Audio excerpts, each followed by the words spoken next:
Damos la bienvenida al historiador Germán Rodas. Él es presidente de la Comisión Nacional Anticorrupción, Comisión Ciudadana. Germán, quisiéramos en este día conocer su punto de vista y el de la Comisión Nacional Anticorrupción sobre lo que está sucediendo en el país. Quizá nadie lo esperaba, pero investigaciones periodísticas van dando cuenta de que este gobierno aparentemente estaría ligado a las grandes ligas. Por el momento, por lo menos gente muy cercana al presidente de la República. Hay gravísimas conjeturas de que un operador de la mafia albanesa, de apellido Cherres, gran amigo de un cuñado del presidente de la República, y ha estado realizando operaciones, por un lado, para esta mafia y por otro lado, tomando ciertas decisiones en el gobierno de Guillermo Lasso. Tema que está, eh, digamos que denunciado desde el punto de vista periodístico y que, por otra cuerda, está siendo ya investigado por la Fiscalía General del Estado. ¿Cómo ve usted la situación? ¿Qué es lo que la comisión conoce al respecto? Gracias, Gustavo. Un saludo cordial a usted, a los televidentes y oyentes. Yo quisiera decir lo siguiente, que la Comisión Nacional Anticorrupción mira desde hace algún tiempo con muchísima preocupación los asuntos vinculados a acusaciones al presidente de la República. La lentitud con la que él ha dado respuestas a estos temas y la circunstancia de algunas actividades que podrían estar interfiriendo la investigación, como por ejemplo aquello de intentar cambiar a las gentes que trabajan en las investigaciones en fiscalía, que están subordinados al Ministerio del Interior. Si bien aquella subordinación existe, nos pareció que era el momento menos procedente para intentar intervenir en este tema. Por eso dijimos públicamente que quien proceda de esa manera está favoreciendo la impunidad.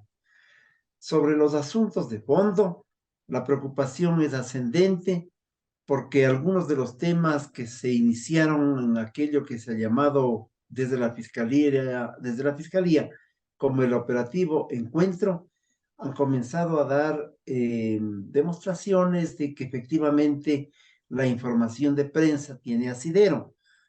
Y los otros asuntos que establecerían una línea de conexión con sectores vinculados ya a temas de narcotráfico, narcopolítica, etcétera, no pueden sino obligarnos a que la fiscalía reciba la opinión ciudadana en el sentido de que es urgente la investigación o reabrir los casos que se cerraron hace algún tiempo, con el objetivo de que el país quede absolutamente claro respecto de lo que está ocurriendo. Y además, esto es fundamental, que el régimen dé la cara frente a estos temas, porque aquello de no decir nada o aquello de contestar inadecuadamente no contribuye al esclarecimiento de la verdad. Así es que me parece que esos son los momentos en los que está el país ciertamente preocupado por una circunstancia que nadie lo esperaba. Justamente, le decía esto de las grandes ligas, por supuesto me refería a las grandes ligas de la corrupción. Hablar de la mafia albanesa es hablar de cosas mayores. La Comisión Nacional Anticorrupción no ha trabajado sobre aquello, pero de la información general que se tiene, desde luego que sí, y además pertenecer a cualquier núcleo que permita el ejercicio de la corrupción es deleznable. Como esos núcleos de corrupción, yo no digo que el gobierno los ha instaurado, sino que los fue permitiendo que funcionen, que han estado en las empresas públicas. Y luego, primero negar que aquello ocurre y luego demostrarnos todos que sí es cierto. Y la comisión permanentemente ha venido señalando que no son personajes de última data, están allí por muchísimos años. Yo diría que lustros, hay algunos grupos que en el caso de las empresas públicas han operado por muchísimos años, en Petroecuador, en CELEG, y lo mismo ocurre en el IES y lo mismo ocurre en otros espacios públicos en donde todos rotan, todos se vuelven necesarios, algunos son técnicos, pero en el fondo es gente que ha estado trabajando con los núcleos que les permiten que hagan negocios irregulares que les favorecen desde adentro de estas entidades para esos negocios y que se han mantenido encaramados sin importar qué gobierno esté de turno. Claro, porque no ha habido una voluntad política también desde los regímenes. Yo le quiero contar que en el año 2018 le entregamos al presidente Moreno una comunicación respecto de la comisión, respecto de estos temas, firmados por los miembros de la comisión, señalándole que había núcleos organizados, por ejemplo, en las empresas públicas. Ya lo habíamos advertido. No hubo respuesta. Y algunos de los personajes a los que nos referíamos siguen estando en estos espacios, de tal manera que allí hay núcleos organizados y sería gravísimo que aparte de estos núcleos comiencen a aparecer otros que tienen que ver con asuntos mucho más serios, mucho más graves y además en medio de una descomposición que puede atrapar inclusive autoridades de la policía, etcétera. Es decir, en el país hay un desconcierto por el altísimo nivel, no solamente de información, sino por la percepción de que la corrupción se va tomando los espacios públicos. Exactamente. El tema ha ido poco a poco acercándose al presidente de la República, cercándole. Hay evidencias de gente de su confianza que parece estar involucrada en esto. Falta quizá un eslabón muy importante que podría quizá determinarse cuando se investigue y se averigüe quién ordenó que se archive aquella investigación de la Fiscalía en Banaví. Si es que hubo injerencia presidencial, realmente traería graves consecuencias. Claro, desde luego que sí. Por eso insisto que el rol de Fiscalía en este momento es gravitante. Y el rol de la investigación sobre el tema también lo es, porque no solamente se trata de saber quién archivó, sino por qué se archivó y por qué ahora que se puede abrir la causa no se lo hace y no se siguen es decir, no se lo hace oportunamente y no se sigue con el trabajo que estaba previsto. Así es que son días difíciles para el país y es evidente que hay desconcierto en muchos niveles. Preocupa mucho al país el hecho de que existan estos operadores. El caso Nodero fue ya uno de ellos, un supuesto ejecutivo exitoso. Ahora tenemos el caso Cherres. Lo cierto es que estas grandes mafias, su modus operandi, logran tener operadores nacionales y actuar a través de ellos, infiltrándose en todos los estamentos de la sociedad. ¿Qué hacer al respecto? ¿Cómo alimentar con algo de esperanza, de un cambio positivo en este sentido, en este avance imparable de la corrupción en el país a los ecuatorianos? Creo que hay varias vías, pero que no se han puesto en marcha. Y no se han puesto en marcha porque no ha habido una voluntad política desde el régimen para actuar sobre aquello. Nos contentaron con una oficina a la que llamaron Secretaría Anticorrupción, que no funcionó, no sirvió para nada. Yo he dicho de manera pública que sirvió para que se efectuaran y trabajaran papers y documentos y reflexiones y análisis y nada más. Finalmente hizo el doctor Verde Soto un informe con varias hipótesis. Los informes son otra cosa, creo que en el país hay que tener seriedad. Un informe dice lo que corresponde respecto de un tema central, pero plantearnos hipótesis está bien en una investigación epistémica sobre el aparecimiento del hombre, alguna cosa de esa naturaleza. Entonces evadieron responsabilidades y aún con esas pequeñas hipótesis hubo malestar en el régimen, por eso lo cambiaron. Entonces no ha habido un organismo del gobierno en lucha anticorrupción, ni nunca lo habrá, por concepto, por doctrina, porque ningún gobierno pone a alguien que le afecte sus intereses, de tal manera que los ejemplos sobran sobre esta materia. En segundo lugar, eh, hay una legislación que favorece a los delincuentes.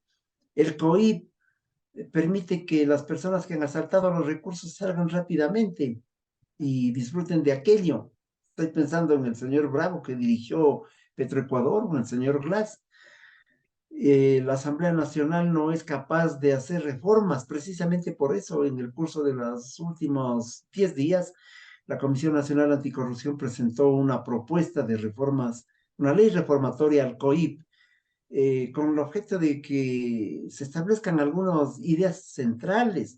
Por ejemplo, la obligatoriedad de fiscalía para que exija a los operadores de justicia el cumplimiento de la reparación al Estado. Y la reparación al Estado es pagar lo que se han robado. Y que si no exigen, los operadores pasarían a ser, conforme a este criterio, corresponsables de ese monto que se está eludiendo por parte del individuo que sale en libertad con facilidad. Le acabo de dar una idea de lo que hemos propuesto, otra que señalamos que aquellos que se acojan a los sistemas abreviados con la información adecuada tengan una rebaja de máximo el 20%, es decir, que paguen el 80% de lo asaltado al país.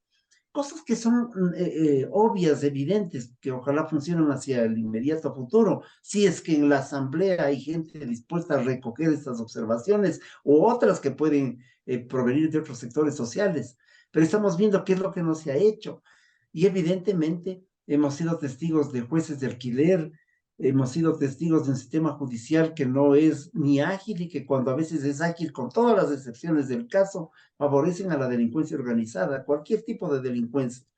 Entonces, en el país se requiere actuar desde los diversos ámbitos, en el judicial mismo, obviamente, con un cambio casa adentro de su conducta, evidentemente la Asamblea promoviendo leyes que permitan este tipo de acciones con las variaciones que he señalado u otras en el COIP, modificando la ley de contratación pública, estableciéndose desde luego acciones rápidas de la Fiscalía a la que hay que dotarle de recursos, hay que darle independencia, no puede estar sujeta a que un ministro se le ocurra cambiarle a los investigadores de un día al otro, proveerle de los recursos para que tenga fiscales anticorrupción y una política de Estado, una política no solo gubernamental, sino de Estado, dispuesta a enfrentar la corrupción desde todas las perspectivas, pero además a impedir la impunidad, porque lo que además en el país se ha inaugurado como una especie de ecuación es delito, corrupción e impunidad. Esa es una ecuación con la cual evidentemente en este país se sigue asaltando los recursos del pueblo ecuatoriano. Y otra de las piezas de estas ecuaciones son las contribuciones ilegales a campaña. Y vuelve en esta ocasión a ponerse en el tapete este tema. En el relato ante la Asamblea, el periodista de La Posta, Boscán, habló de una supuesta inversión de la mafia albanesa en la campaña presidencial y de haber tenido injerencias en las elecciones internas de Creo. Sucedió esto en varios gobiernos.